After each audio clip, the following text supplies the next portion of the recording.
ओम श्री गणेशाय नमः। ओम श्री सरस्वतीय नमः। ओम श्री गुरुभ्यो नमः।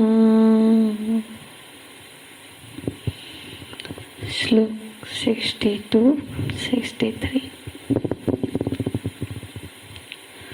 ध्यायतो विषयान् पुंसः संगस्तेषुपजायते संगात् संजायते कामः कामात् क्रोधोऽभिजायते क्रोधात् भवति सम्मोहः सम्मोहात् श्रुतिविभ्रमः श्रुतिभ्रंशात् बुद्धिनाशः बुद्धिनाशात् प्रणश्यति बुद्धिनाशात् प्रणश्यति।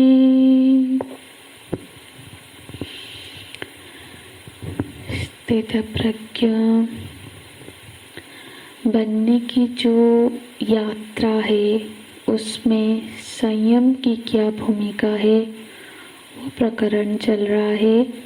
भगवान इन श्लोकों में उसकी व्याख्या करते हैं कि परम दृष्ट्वा निवर्तन्ते।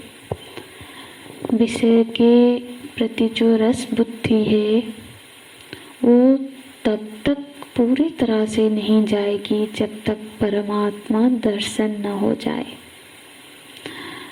तो इसीलिए जब तक परमात्मा दर्शन न हो जाए तब तक साधक को सतत सावधान रहना चाहिए, क्योंकि जब तक लक्ष्य स्थल पर नहीं पहुंचे हैं कभी भी फिसलन हो सकती है। श्रुतियों में तो कहा गया है कि खुरस्य धारा, ये बहुत तीक्ष्ण क्षूर का धारा में चलने जैसा है। जैसे कोई छुरी है उसके ऊपर चलना जैसा ये मार्ग है। तो थोड़ा सा भी यदि असावधान हुए तो फिर वो खुद को नष्ट कर सकता है, अधोगति हो सकती है। इसलिए हमेशा सावधान रहना होगा। साधक वो है जो सतत सावधान है। ये निजी जीवन में भी हमको जिस भी स्तर में हम हैं तो उससे यदि हम सावधान नहीं रहे तो उससे हमको अधोगति हमारी हो सकती है। तो शास्त्रों में तो ये जो सारे शास्त्रों का है, बहुत सारे चरित्र भी हम देखते हैं इतिहास में, पुराणों में। जैसे कि पुराण में एक प्रसंग आता है कि सौरभ ऋषि का, आप सबको पता ही होगा, भागवत का ये प्रसंग है कि एक बार वो सरोवर में स्नान करने के लिए गए। स्नान करते हैं तो पर एक बार स्नान करते हुए एक महामत्स्य को वो दूसरे मछलियों के साथ विलास करते हुए देखते हैं और उस दृश्य को देखकर फिर उनके चित्त में विकार पैदा होता है। हाँ, और फिर वो जो एक अच्छे खासे से साधक थे पर उनका भी अधोगति हो सकता है, उनके मन में भी ऐसे विकार आ सकते हैं। फिर उन्होंने विवाह का निर्णय लेते हैं, विवाह की इच्छा से फिर वहाँ के राजा से जाके उनकी कन्या का हाथ मांगते हैं। फिर वो कथा उसकी लंबी है। तो इससे ये जानना है कि इंद्रियां अत्यंत प्रबल होती है, वो कभी भी विषय मुखी कर सकती है, अधोगामी कर सकती है। तो भगवान बोलते हैं कि विषय का अध्याय तो विषयान पुंसः, विषय का चिंतन करते हुए, ध्यान करते हुए, और वो चिंतन भी शोभन बुद्धि के साथ यदि हो रहा हो। शोभन बुद्धि माने कि ये भावना बनी हुई हो कि इस वस्तु से मुझे सुख प्राप्त होगा। तो ऐसे सुख बुद्धि के साथ जब विषय का चिंतन होता है तो फिर उसके साथ संग हो जाता है। जैसे अब व्यापार जगत में भी हम देखते हैं, यही फॉर्मूला अप्लाई करते हैं ना, थियोरी ऑफ एडॉप्शन। किसी भी चीज को यदि उनको बेचना है, एडॉप्ट करना है, तो फिर क्या करते हैं, पहले अवेयरनेस क्रिएट करते हैं, मतलब जनाते हैं कि ये एक वस्तु है। पहले अवेयरनेस क्रिएट किया, पहले जनाया कि पूरी व्यापार जगत जो अपने अपने प्रोडक्ट का क्या करते हैं, विज्ञापन करते हैं। विज्ञापन के सहारे पहले वो जनाते हैं कि ऐसा एक प्रोडक्ट है। ठीक है, हमने पोस्टर देखा, एडवर्टाइज देखा, तो हमको पता चला कि ऐसा एक वस्तु है या फिर अभी नया आया है मार्केट में। पर वो विज्ञापन में सिर्फ दिखाते ही नहीं है, सिर्फ अवेयरनेस नहीं क्रिएट करते, वो इस तरह से उसको विज्ञापन करते हैं कि उसके मन में उसके लिए इंटरेस्ट पैदा हो जाए, उसके लिए चाहत पैदा हो जाए, उसको उसकी नीड फील होने लगे। और वो फिर क्या होता है, अवेयरनेस, फिर इंटरेस्ट पैदा हुआ, फिर वो डिजायर में कन्वर्ट हो जाता है कि ये चीज़ तो होनी चाहिए। विज्ञापन में ऐसे कन्विंस कर लेते हैं कि ये चीज़ नहीं है तो बड़ी मुश्किल से हम चल रहे थे आज तक। एक चीज़ जिसके बारे में कल तक हमको पता भी नहीं था और आज उसके बिना नहीं चलेगा। फिर जब वैसी इच्छा होगी तब क्या होगा, फिर एफर्ट देना पड़ेगा, उसको प्राप्त करने के लिए प्रयत्न करेंगे। हाँ, तो फिर तो ये हो रही विज्ञापन, ये मार्केटिंग की बात है। पर यहाँ पे भगवान क्या बोल रहे हैं कि यदि व्यक्ति किसी भी वस्तु का, चीज का दीर्घ काल तक ध्यान चिंतन करता रहता है, सुख और उससे उसको सुख बुद्धि के साथ ध्याय तो फिर क्या होगा, अगला परिणाम होगा संगस्तेषु उपजायते, उसके साथ संग हो जाएगा। संग हो जाएगा माने चित्त में वो घर बना लेगा। देखो, पहले जो साधक है वो पहले स्तर में यदि सावधान हो जाए, जब चिंतन के स्तर में भी यदि उसको ये लगे कि ये जो चीज है ये मेरे साधना के लिए अनुकूल नहीं लगता है, इसकी कोई यथार्थता नहीं है और ये शास्त्र सम्मत भी नहीं है, जो भी है, यदि उस समय उसका विवेक जाग जाता है तो फिर तो वो सबल गया। पर यदि वहाँ पे लापरवाही हो गई, उसने ध्यान नहीं दिया कि मैं इसका इतना चिंतन हो रहा है या फिर ये चीज को बार बार देख रहा हूँ, जो भी है, तो क्या होगा, फिर वो संग बन जाएगा, चित्त में घर बन जाएगा। और इस स्तर पर भी थोड़ा सा प्रयत्न होगा, पर इस स्तर पर भी बचा जा सकता है, निकाला जा सकता है। कोई घर में घुस गया, एक तो घर में घुसने ही ना दो, और दूसरा यदि घुस गया तो फिर उसको हम निकाल सकते हैं, वो ये स्वतंत्रता तो है।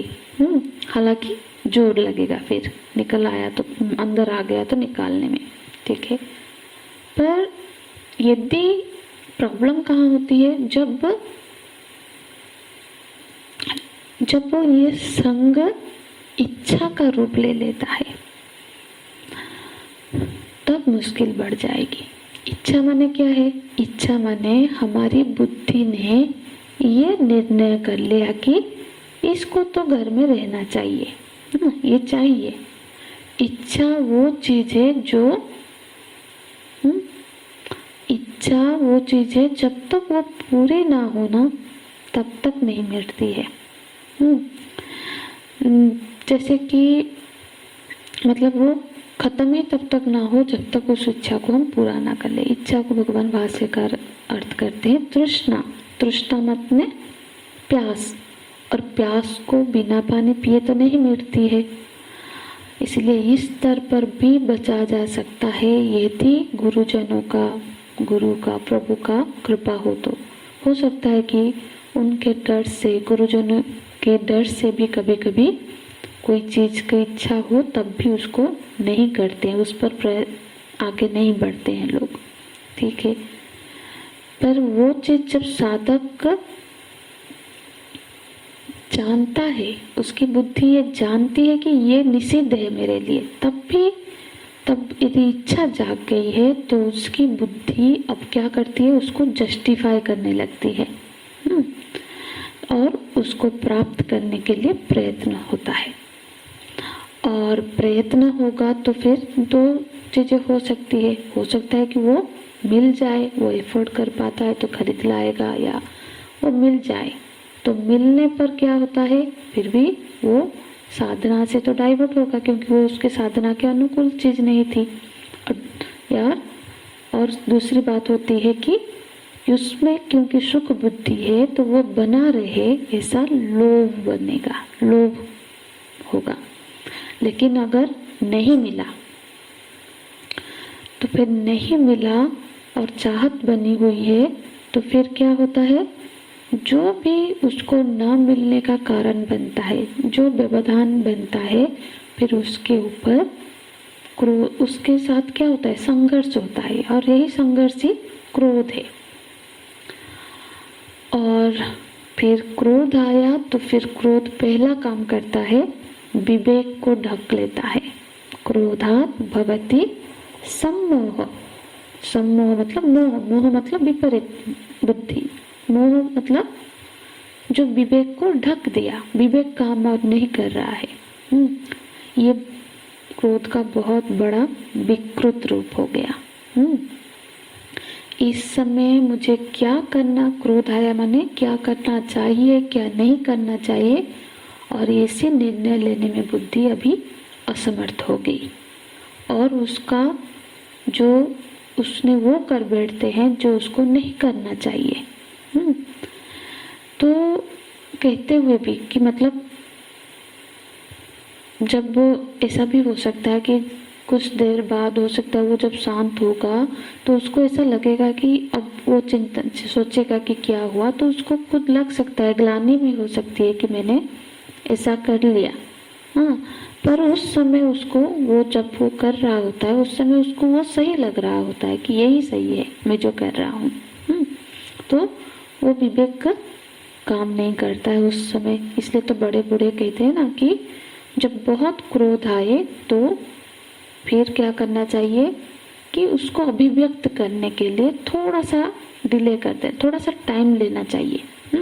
ठीक है बोलूँगा, जरूर उसको बोलूँगा, पर थोड़ी देर बाद बोलूँगा। बस इतना यदि भी हम कर पाए तब भी अपने को बहुत बड़े गलतियों से हम बचा सकते हैं।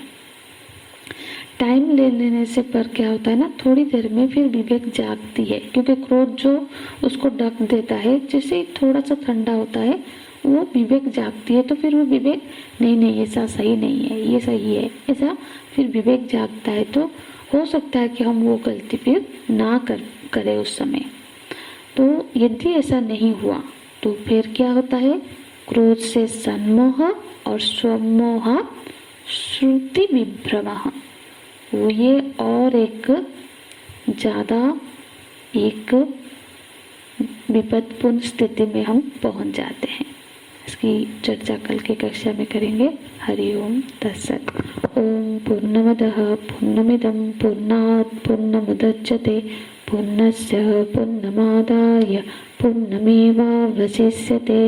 ओम शांति शांति शांति।